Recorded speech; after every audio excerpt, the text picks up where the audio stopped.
नमस्कार, मैं हूं शुभे मिश्रा आपके साथ। लोकसभा चुनाव 2024 का सबसे बड़ा शो लेकर हम हाजिर हो गए। दुनिया के सबसे बड़े लोकतंत्र का अगला प्रधानमंत्री कौन बनेगा, इस पर देश ही नहीं बल्कि दुनिया भर की नजरें टिकी हुई है। 2 चरण की लड़ाई पूरी होने के बाद कल यानी मंगलवार को तीसरे फेज की वोटिंग होनी है। तीसरे चरण के संग्राम में एक तरफ प्रधानमंत्री नरेंद्र मोदी हैं, तो दूसरी तरफ पूरा का पूरा विपक्ष। और आज की जो 5 बड़ी खबर है उस पर भी नजर डालते हैं। क्या जानकारी हम आपको इस पूरी बुलेटिन में देंगे। सबसे पहली खबर, झारखंड में कांग्रेस की कैश लो की पूरी जानकारी। ईडी की रेड में 40 करोड़ से ज्यादा बरामद हुए। प्रधानमंत्री मोदी का झारखंड कैश कांड पर तंज भी आपको सुनवाएंगे। राहुल गांधी पर आचार्य प्रमोद कृष्णम ने विस्फोटक खुलासा किया है। क्या किया है वो भी बताएंगे। मुंगेर सीट पर क्या बाहुबली की टक्कर है ये भी समझाएंगे। और साथ ही 7 समंदर पार से वोट डालने अपने गांव पहुंचे दंपति की कहानी भी सुनाएंगे। तमाम खबरों पर हमारी नजर रहेगी। आप बस बने रहिए शुरुआत से लेकर अंत तक। और सबसे पहले रुख करेंगे आज की सबसे बड़ी चुनावी खबर का।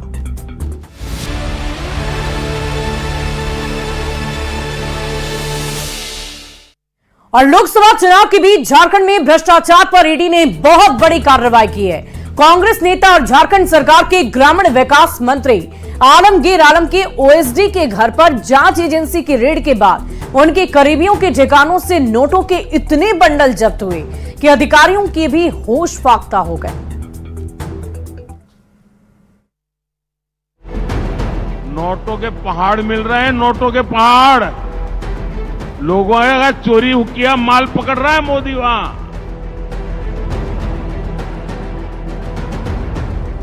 झारखंड में एक और कैश कांड ने चुनावी दंगल के बीच सियासी तापमान को बेहद गर्मा दिया है। नोटों के इतने बंडल कि आपकी आंखें चौंधिया जाएंगी।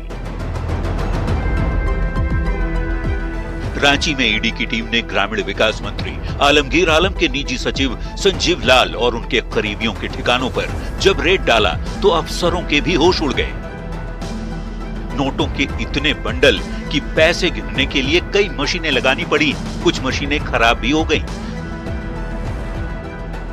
मंत्री आलमगीर आलम के ओएसडी के नौकर जहांगीर आलम के घर से ही 40 करोड़ से अधिक कैश जब्त किए गए हैं। कैश कांड पर न्यूज 18 के सवाल पर मंत्री आलमगीर आलम क्या कह रहे हैं, सुन लीजिए। संजीव लाल एक सरकारी मुलाजिम है, वो हमारा पीएस है। और हम लोग भी जब भी पीएस यूएस सिलेक्शन करते हैं तो अनुभव के आधार पर करते हैं। इसके पहले भी 2 मंत्री का पीएस रह चुके थे। अभी जो चर्चा चल रही है वो ईडी में, तो वो तो जब तक उसका निष्कर्ष नहीं आएगा तब तक उस पर कुछ टिप्पणी करना उचित नहीं। प्रधानमंत्री नरेंद्र मोदी झारखंड से सटे ओडिशा के नबरंगपुर में चुनावी सभा को संबोधित कर रहे थे। झारखंड में कैश कांड पर पीएम ने 2 टूक संदेश दिया कि गरीबों की पाई पाई बचाने में जुटे हैं, जनता के पैसे लूटने वाले जेल की रोटी खाएंगे। मैं तो गरीब माँ का बेटा हूँ, तो मुझे गरीब का दर्द समझ आता है। मैंने कहा मैं रुपया 1 भेजूंगा, 1 पाई भी किसको खाने नहीं दूंगा, और जो खाएगा वो जेल जाकर के खाना खाएगा, जेल की रोटी चबाएगा। झारखंड में भ्रष्टाचार और नेताओं के घर से पैसों का ढेर मिलने पर पीएम मोदी लगातार विपक्ष पर हमले करते हैं। झारखंड में कांग्रेस नेताओं के ठिकानों से पैसे मिलने का सिलसिला जारी है। पिछले साल दिसंबर में ही कांग्रेस सांसद धीरज साहू के ठिकानों पर इनकम टैक्स की रेड में 300 करोड़ से भी ज्यादा कैश जब्त किए गए थे। तो अब कांग्रेस कोटे के मंत्री आलमगीर आलम के ओएसडी के करीबियों के पास से 40 करोड़ से ज्यादा कैश बरामद हुए। सवाल यही, आलमगीर के करीबी के घर 40 करोड़ किसका है? न्यूज 18 के लिए रांची से ओम प्रकाश, अविनाश और दिल्ली से शंकर आनंद के साथ ब्यूरो रिपोर्ट। और हाल ही में कांग्रेस छोड़ बीजेपी में शामिल हुए आचार्य प्रमोद कृष्णम ने राहुल गांधी को लेकर विस्फोटक खुलासा किया। प्रमोद कृष्णम ने कहा है कि राम मंदिर पर फैसला आने के बाद राहुल गांधी ने अपने करीबियों के साथ बैठक कर ये दावा किया था कि उनकी सरकार बनने पर वो इस फैसले को पलट देंगे।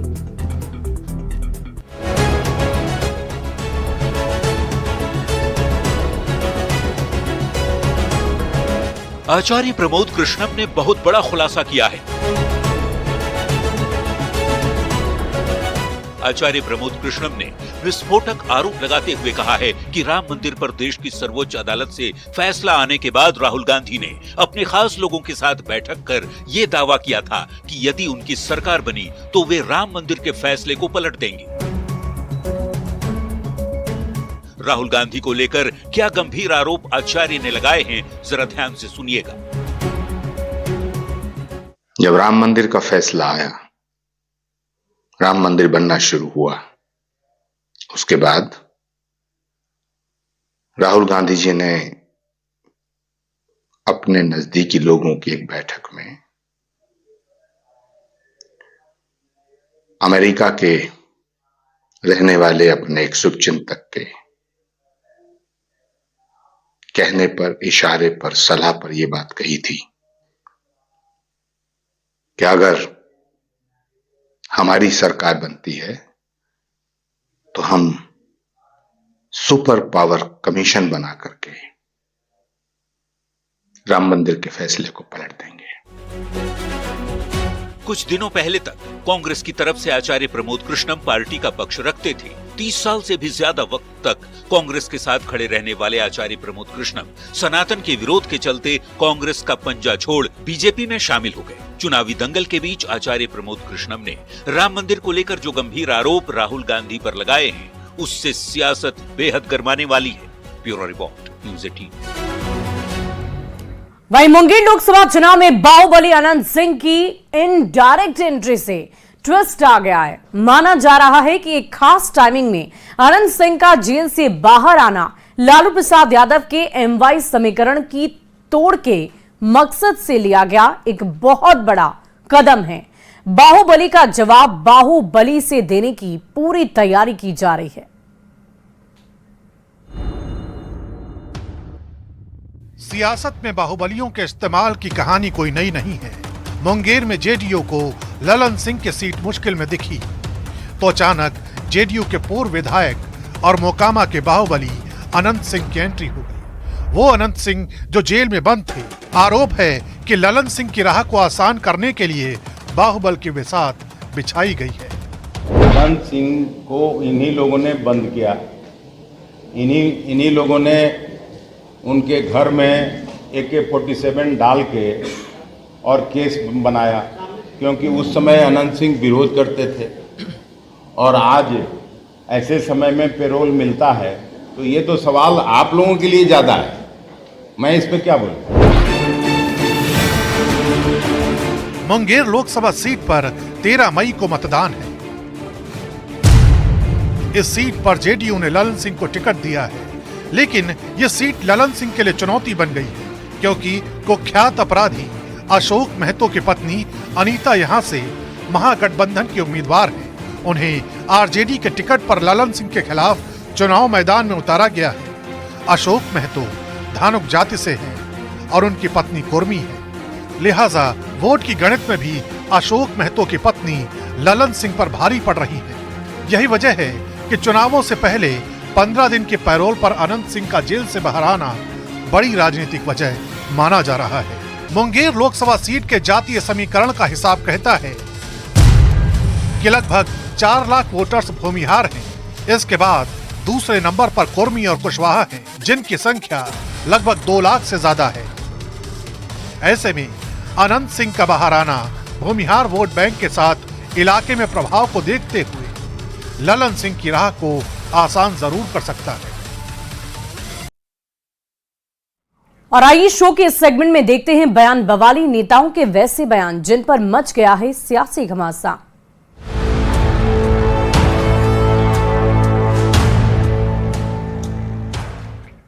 और आरक्षण के मुद्दे पर केंद्रीय ग्रामीण विकास मंत्री गिरिराज सिंह ने तेजस्वी यादव से सवाल किए हैं। गिरिराज सिंह ने पूछा है कि क्या तेजस्वी यादव इस सवाल का जवाब देंगे कि कर्नाटक की तरह कांग्रेस बिहार में भी SC, ST और OBC के आरक्षण में कटौती कर मुसलमानों को दे देगी। ऐसे में क्या बिहार में यादव के आरक्षण में कटौती नहीं होगी? जी, पहले इसका जवाब दो कि पिछड़ों का आरक्षण क्यों समाप्त करना चाहते हो? मुसलमानों का वोट लेने के लिए आपकी जुबान क्यों नहीं खुल रही है अभी तक? कर्नाटक की सरकार ने जो मुसलमानों को बैकडोर से सबको ओबीसी बनाया है, किसका हक मारेगा? क्या ये बिहार के यादव का हक नहीं मारेगा? बिहार के अन्य पिछड़ों का हक नहीं मारेगा? और कथावाचक देवकी नंदन ठाकुर जी महाराज ने सरकार से मांग की है कि वक्फ बोर्ड की तरह सनातन बोर्ड भी बनाया जाए। वक्फ बोर्ड के पास जितने अधिकार हैं, उतने ही अधिकार सनातन बोर्ड को भी मिले। हमको बताइए, हमारे मंदिर ले लिए गए, हज यात्रा पे फंड निकाल दिया गया। वक्फ बोर्ड बनाने की क्या जरूरत है? एक सनातन बोर्ड भी बना दो।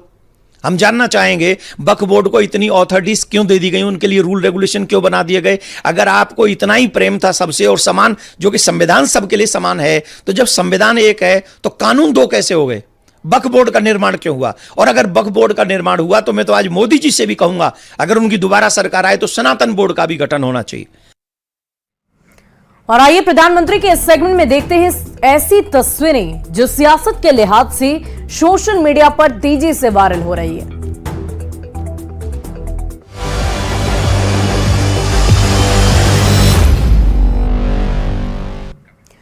और सीतामढ़ी एक जोड़े के गाने का वीडियो सोशल मीडिया पर बहुत तेजी से वायरल हो रहा है। 3 फीट के योगेंद्र और उसकी 3 फीट की पूजा का ये वीडियो है और वोटिंग प्रतिशत बढ़ाने को लेकर इस वीडियो को बनाया गया है।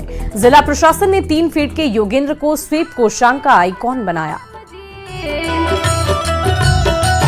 अब की वोट देवे खातिर घरे आई ए बलराम जी।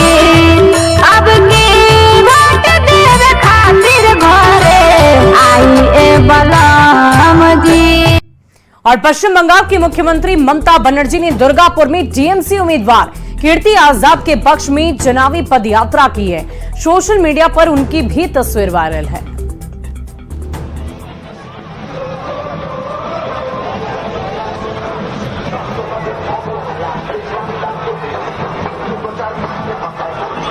और चुनावी वायरल में अगली तस्वीर भी हम आपको दिखाएंगे, जो दिल्ली के मुख्यमंत्री अरविंद केजरीवाल की और टीएमसी उम्मीदवार के पक्ष में पद यात्रा की तस्वीरें हम आपको दिखा रहे हैं। देखिए कैसे टीएमसी उम्मीदवार के पक्ष में ममता बनर्जी ने पद यात्रा की है, वो तस्वीरें सोशल मीडिया पर वायरल है। और चुनावी वायरल में अगली तस्वीर का रुख कर लेते हैं। दिल्ली के मुख्यमंत्री अरविंद केजरीवाल की पत्नी सुनीता केजरीवाल की एक तस्वीर सामने आई, जिन्होंने दक्षिणी दिल्ली संसदीय सीट के देवली इलाके में रोड शो किया है। चोला मेरा रंग दे बसंती चोला, मेरा रंग दे बसंती चोला, मेरा रंग दे बसंती चोला, हो आज रंग दे हमारे रंग दे, मेरा रंग दे बसंती चोला। दिल्ली के लोकप्रिय मुख्यमंत्री। और यहां रुकते हैं एक छोटे से ब्रेक के लिए, जल्द वापस लौटेंगे।